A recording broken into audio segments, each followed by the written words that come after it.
तो very good evening everyone, this side सानू। And आज हमारे पास जो हमारी स्टूडेंट है वो है जिया दीक्षित। जिया दीक्षित रांची की रहने वाली हैं और इनका रैंक इस बार क्लैट में ऑल इंडिया रैंक 490 आया है। सबसे इंटरेस्टिंग बात है जिया के बारे में कि ये पहले वाइट कोट मतलब नीट की तैयारी कर रही थी। फिर इन्होंने इंस्टेंटली ब्लैक कोट मतलब लॉ एज ए करियर को चुना। तो welcome Jiya. And I am really happy कि आज आप दूसरे साइड में हो, इंटरव्यू दे रही हैं फिल्म्स में। तो फर्स्ट ऑफ ऑल कॉन्ग्रेचुलेसन जिया, कैसा लग रहा है? थैंक यू भैया। भैया बहुत खुश है। घर में कैसे हैं सब? जब बताया तुमने मॉम डैड को? भैया सब बहुत खुश है, सबको नहीं लगा था कि हो पाएगा, फिर क्योंकि लास्ट में इतना प्रिपरेशन स्टार्ट किए, बट फ्लेम्स की वजह से ही बस हो पाया है। चलो ठीक है, ये बताओ जिया मेरे को कि नीट की तैयारी कर रही थी आप, फिर आपने अचानक से लॉ एज ए करियर को प्रायोरिटाइज किया। इस जर्नी के बारे में बताओ कि ये डिसीजन तुमने क्यों लिया, क्या इंस्पायर किया, या क्या वो रीजन है जिसके वजह से तुमने करियर एज ए स्विच किया, लॉ एज ए करियर को तुमने प्रायोरिटी दी। भैया मेरे फादर भी लॉयर ही है। ठीक तो है। लास्ट ईयर उन्होंने क्लैट का लास्ट डे फॉर्म भरवाया था। लास्ट टाइम हम दिए, एंड उसके बाद जितना इस फील्ड के बारे में जानने जानने लास्ट ईयर एग्जाम के बाद, तो बहुत इंटरेस्टिंग लगने लगा ये कि इससे हम सोसाइटी को भी सर्व कर पाएंगे, और कितना सारा इससे रियलिटी पता चल रहा था कि क्या है आसपास। हम्म, और तो धीरे धीरे सारा फोकस इसी पे शिफ्ट होते गया। फिर सोचे कि अगर एक साल ड्रॉप ले रहे हैं तो एक बार लॉ ही ट्राई कर लेते हैं। ठीक है। तो लॉ में आए, और जितना इसके बारे में पढ़ते गए, जैसे आपका ही क्लासेस जब होता था लीगल, आप इतना इंटरेस्टिंग बना दिए कि फिर उसके बाद मन ही नहीं किया कि वापस नीट की तरफ एक बार देखें। तो इसी वजह से फिर हम लॉ कंटिन्यू किए, एंड नहीं। रिजल्ट सामने है ना? ठीक। ये तुम्हारी एक डिसीजन मेकिंग पावर को भी दिखा रहा है कि तुमने किस तरह से स्ट्रॉन्ग डिसीजन लिया अपने लाइफ में और अपने करियर के प्रति। सेकंड फॉलो अप क्वेश्चन मेरा जिया यहीं से आ रहा है, जो तुमने अभी बात बोला उसमें मैं समझ पा रहा हूँ कि जब आप किसी एक फील्ड को पकड़ते हैं, नीट जो कि बहुत डायनेमिक्स, फिजिक्स केमिस्ट्री बायो की हाँ बात ये हाँ।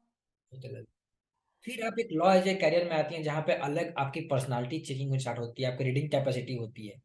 तो जो इंसान अभी पीसीबी लिया हुआ है और वो लॉ एज ए करियर देख रहा है, तो स्टार्टिंग में उसे क्या क्या चैलेंजेस का सामना करना पड़ेगा और उसको ओवरकम कैसे किया जा सकता है उसके बारे में बताएं। सबसे पहले अपने चैलेंजेस के बारे में बताएं जो आपने फेल किया, उसके बाद आपने ओवरकम कैसे किया, दोनों बताएं। और जैसे पीसीबी में है कि आप नीट वाले बच्चों के लिए है कि आप पूरा बुक्स में ही engrossed रहे, कि आप बस थ्योरी पढ़ते जाए। एंड लीगल लॉ वो एक फील्ड नहीं है। लॉ में आपको पूरा आउटसाइड वर्ल्ड के बारे में जानना रहेगा।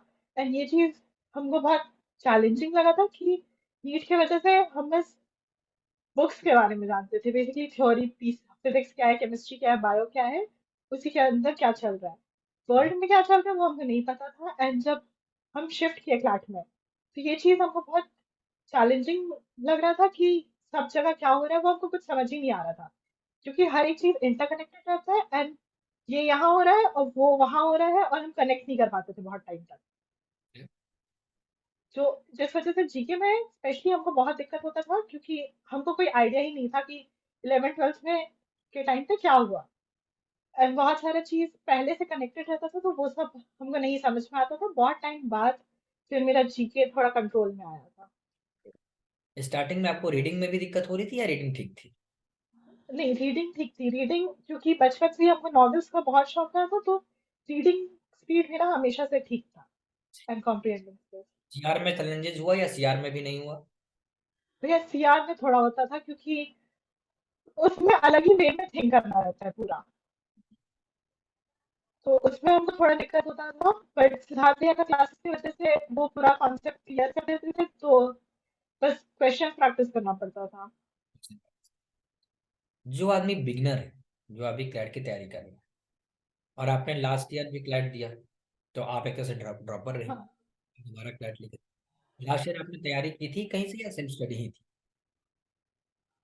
उसका लास्ट ईयर प्रिपेयर ही नहीं किए थे। लास्ट ईयर नीट का तैयारी कर रहे थे, बस पापा बोले थे इस वजह से हम ले दिए थे। ओके। तो ये बताओ कि जो आदमी एक बार क्लैट लिख चुका है विदाउट प्रिपरेशन, तो एक बिगनर ही हूँ, तो बिगनर की क्या एडवाइस है जिया? क्योंकि जो आदमी क्लैट की तैयारी करना चाह रहा है, उसके लिए क्या एडवाइस देने चाहेंगे फॉर द स्टार्टिंग?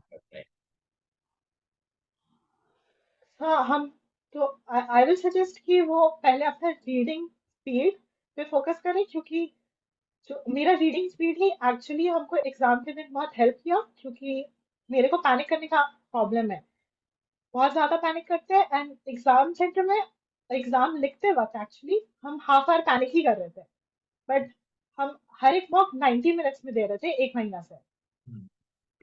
तो इस वजह से हम हाफ आवर मेरा वेस्ट भी हो गया, तो भी आए हमको, क्योंकि आदत था 90 मिनट्स देने का, तो वो उतना बिग डिफरेंस मेक नहीं किया। क्योंकि लास्ट में हर एक इंसान को वही प्रॉब्लम होता है कि सब पैनिक करते हैं एग्जाम देते वक्त। तो मेरा तो सजेशन यही रहेगा कि अपना रीडिंग स्पीड और कॉम्प्रिहेंडिंग स्किल्स पे फोकस करें। अभी मैं जो एनालाइज कर रहा एंड हूँ, maths. Math is important, got it. बच्चे मैथ को स्किप करते हैं, लेकिन मेरा भी कंसर्न है कि अभी भी आप इंटरव्यू दे रही हैं, तभी भी आप पैनिक कर रही हैं, घबराहट हो रही है या नॉर्मल है? हाँ, हल्का तो नर्वस है। बस ठीक है। आदत नहीं है तो, हाँ। इंटरव्यू भी पहली बार हो रही है ना? ठीक है, मेरा सेकंड फॉलोअप क्वेश्चन यही जी। होगा, जो इंसान पैनिक कर रहा है, जिस इंसान को घबराहट होती, तो जिस समय आप इस कंपटीशन में आई उस समय घबराहट ज्यादा थी, आज भी उतनी ही है, या आज कम है? अगर कम है आज, तो आपने ऐसे क्या क्या स्टेप्स उठाए जिसकी वजह से आपकी पैनिक की स्थिति जो रही वो दिन पर दिन ओवरकम होते रहा?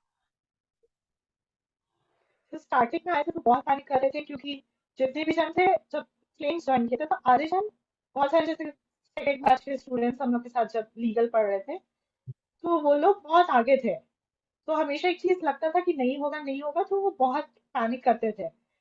फिर उसके बाद जैसे माइग्रेन की वजह से आप सजेस्ट किए थे कि मेडिटेशन ये सब करने के लिए, वो सब किए तो थोड़ा मेरा पैनिक कम हुआ। एंड एग्जाम वैसे ही धीरे धीरे कम होते गया। तो पहले हम मॉक देने में फोकस ही नहीं कर पाते थे, क्योंकि हम आधा टाइम पैनिक करने लग जाते थे कि मेरा स्कोर अच्छा नहीं रहेगा। तो मेरा यही पे नेक्स्ट फॉलोअप क्वेश्चन है कि आप डी डे पर भी पैनिक कर रही थी जैसा आपने बोला, उस समय आपने ऐसा क्या क्या किया? जब आप पैनिक कर रही थी, क्या स्टेप्स उठाए कि अगर कोई बच्चा डी डे के दिन पैनिक करने लगता है तो अपने आप को काम डाउन कैसे करे? जिस तरह से आपने किया तभी आपका रैंक बना 490, 490 आई गेस, राइट? तो ये जो रैंक बना 490, तो जिया ने पर क्या स्टेप लिए जिसकी वजह से इतनी अच्छी परफॉर्मेंस है?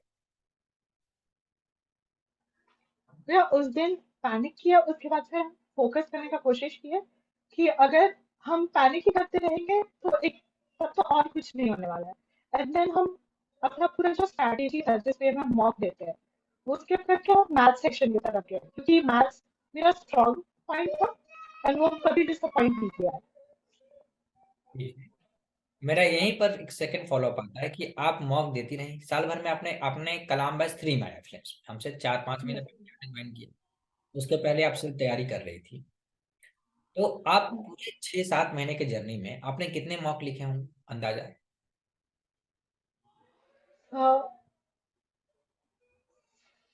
आराम से 70-80 मॉक्स प्लस ही लिखे होंगे, 100 प्लस।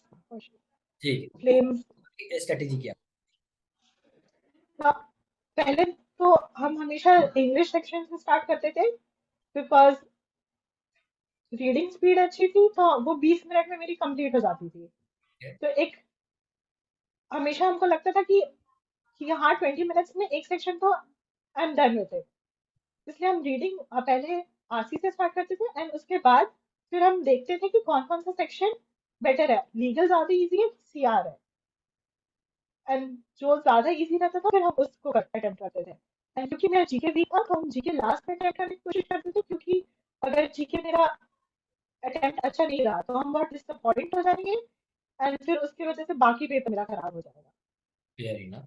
मेरा नेक्स्ट एक कंसर्न है कि मॉक देने के बाद आप एनालिसिस भी करती होंगी।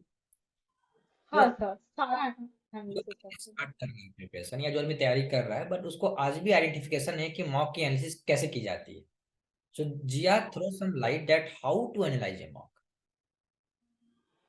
तो पहले हम एनालाइज करते थे कि पहले हम सारा देखते थे कि क्या क्या मेरा मिस्टेक्स है, और उसके बाद हम जो भी क्वेश्चन सेट किया है उसका पॉइंट ऑफ व्यू समझने की कोशिश करते थे, क्योंकि क्लैट में वो आपका आंसर मेरे अकॉर्डिंग बहुत से आरसी एंड सीआर में होता है कि बहुत सारे आंसर्स आपके भी सही हो सकते हैं बट वो ऑथर के अकॉर्डिंग आंसर रहेगा। हम्म, तो हम दूसरे का पॉइंट ऑफ व्यू भी समझने का कोशिश करते थे हमेशा, ताकि नेक्स्ट पार्ट नेक्स्ट ब्लॉक में वो बेटर हो सके। बेटर। ठीक है। नेक्स्ट यहीं पे कंसर्न आता है कि आप एक ऑनलाइन इंस्टीट्यूट फिल्म्स को चूज किए।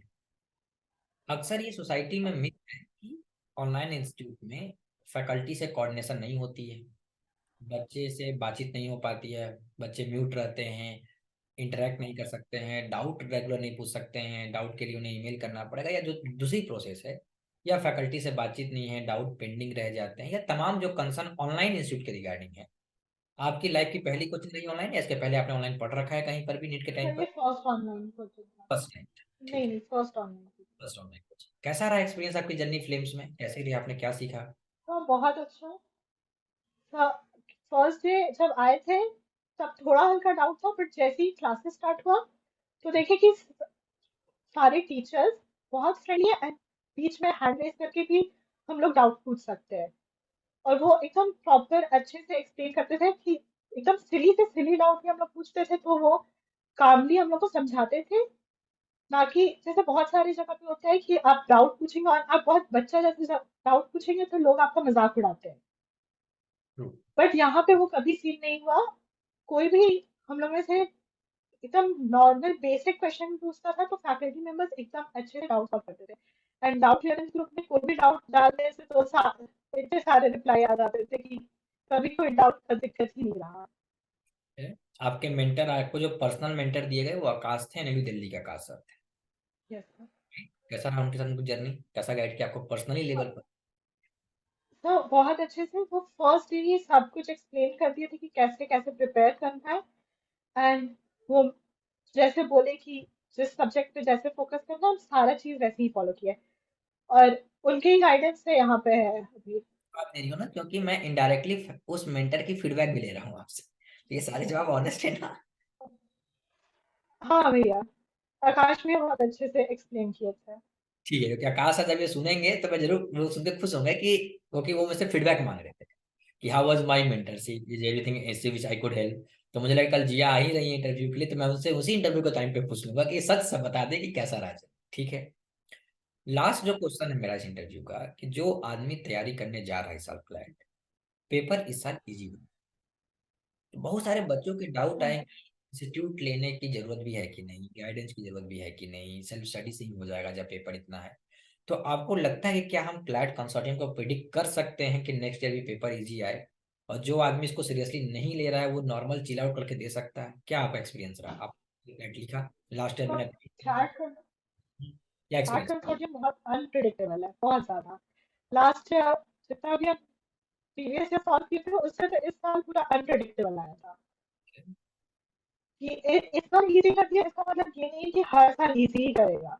इस बार अगर इजी किया तो वो रैंक और कट ऑफ में देख रहा है कि वो कितना मुश्किल हो गया है, कितने सारे डिजर्विंग स्टूडेंट्स को नहीं मिल रहा है बिकॉज इजी करते तो बहुत जन सेम लेवल पे आ गए।